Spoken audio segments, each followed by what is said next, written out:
Welcome to Rethink Your Perspectives blog, your trusted space for unlocking potential, empowering mindsets, building productive habits, and boosting your motivation. Today we're looking at whether habit trackers are useful or counterproductive, exploring the pros, cons, and smarter ways to build consistent habits without tracking overload. Don't forget to join the mailing list on the website for weekly updates and powerful tools to support your growth. We hope you get some benefit from these blog posts, and we would love to hear your thoughts. Don't hesitate to like, share, and comment at the links at the bottom of the post. And sorry for the beeping from my car. So, do habit trackers help, or do they add pressure?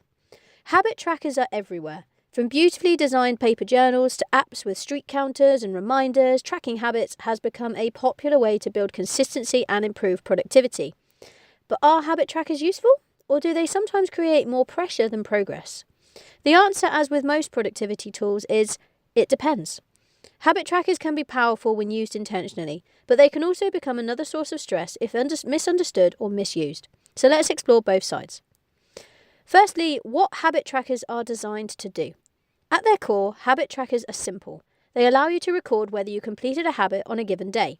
This might be ticking a box, marking a calendar, logging progress in an app, maintaining a visible streak. The purpose of habit tracking is to make behaviour visible. When you see your progress, it reinforces consistency. Visual cues can motivate you to continue and reduce the chance of forgetting. From a psychological perspective, tracking works because it creates accountability, it provides feedback, and it makes progress tangible. For some people, this visibility is incredibly helpful. The benefits of habit trackers. When used well, habit trackers can support habits and productivity in meaningful ways. Firstly, they increase awareness. Tracking highlights patterns. You may notice when you're most consistent, when habits slip, how energy levels affect behaviour. This awareness allows for adjustment rather than guesswork. Secondly, they reinforce momentum. Seeing a visible streak can feel rewarding. It creates a sense of progress and achievement. Momentum matters in habit building. A habit tracker can make small wins visible, which helps sustain effort in the early stages. Third, they reduce mental load. Instead of wondering, have I done this today? You can check. This reduces decision fatigue and keeps habits from slipping simply because you forgot. And fourth, they work well for data-oriented people. Some individuals are naturally motivated by measurement and structure. For these people, habit trackers provide clarity, increase accountability, and strengthen their commitment. For the right personality type, tracking feels supportive rather than stressful. When habit trackers become counterproductive. Despite the benefits, habit trackers are not universally helpful. In some cases, they can undermine consistency. Firstly, they encourage perfectionism. Streaks can become emotionally loaded. When a streak breaks, it can feel like failure. Motivation can drop sharply. People may abandon the habit entirely. This all-or-nothing response turns tracking into pressure rather than support. Secondly, they shift focus to the tracker, not the habit. Sometimes the goal subtly becomes keeping the streak alive rather than building meaningful behaviour. This can lead to rushing habits just to tick the box, performing the bare minimum, prioritising completion over quality. The tracker becomes the focus instead of the purpose behind the habit. And third, they add cognitive overload. For already overwhelmed individuals, adding another tool can feel heavy.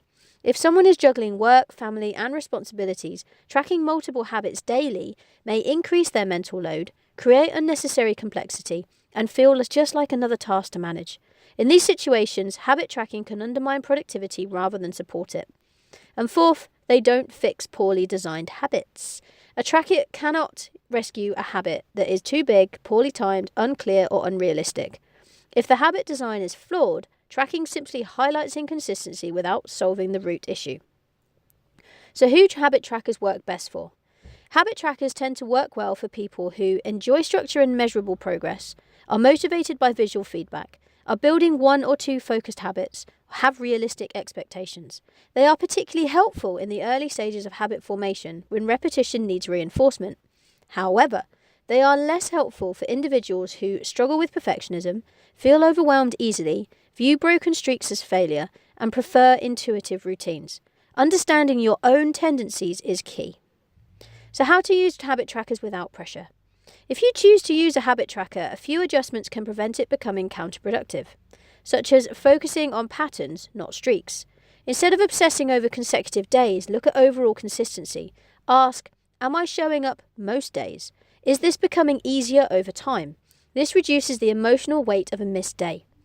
You'll also track fewer habits. Trying to track everything increases complexity. Starting with 1 or 2 meaningful habits, let them stabilize before adding more. Redefining success. Success is not perfection. Success is returning after disruption. If a streak breaks, continue without drama. The habit matters more than the record. Some alternatives to habit tracking. If habit trackers feel heavy or stressful, consistency can still be built without them. And here are some alternative approaches. Firstly, use emotional cues. Design your environment to prompt behaviour naturally. For example, keep a notebook visible for planning. Place a book on your pillow as a reading cue. Use a consistent workspace for focused tasks. When cues are clear, tracking becomes less necessary. Second, build habit stacking into routines. Attach new habits to existing ones. For example, review priorities after making your morning drink, or stretch after brushing your teeth. This builds automaticity, that's a good word, without requiring daily recording. Thirdly, reflect weekly instead of daily. Rather than tracking daily, reflect once a week. Ask what worked, what slipped, what needs adjusting. This maintains awareness without daily pressure. And fourth, I focus on identity. Instead of tracking behaviour obsessively, reinforce the identity. Ask, what kind of person am I becoming through this habit? Identity-based habits often feel more sustainable than streak-based ones. Habits, productivity, and simplicity. The purpose of habits is to reduce mental load, not increase it.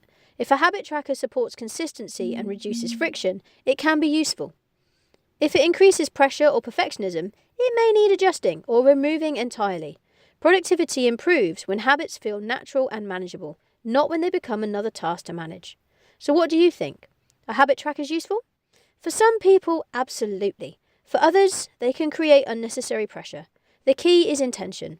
Habit trackers are tools, and tools only work when they support the person using them. A gentle question to reflect on is, does tracking your habits make consistency easier or heavier?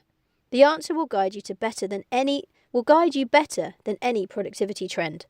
And if this has inspired you to rethink your own habits, explore my other posts in the Knowledge Centre, or to learn about how I can help you apply these principles in your own life, you can message me here, connect on social media, or book a free discovery call. To your continued success, Jaiye. Rethink your perspective.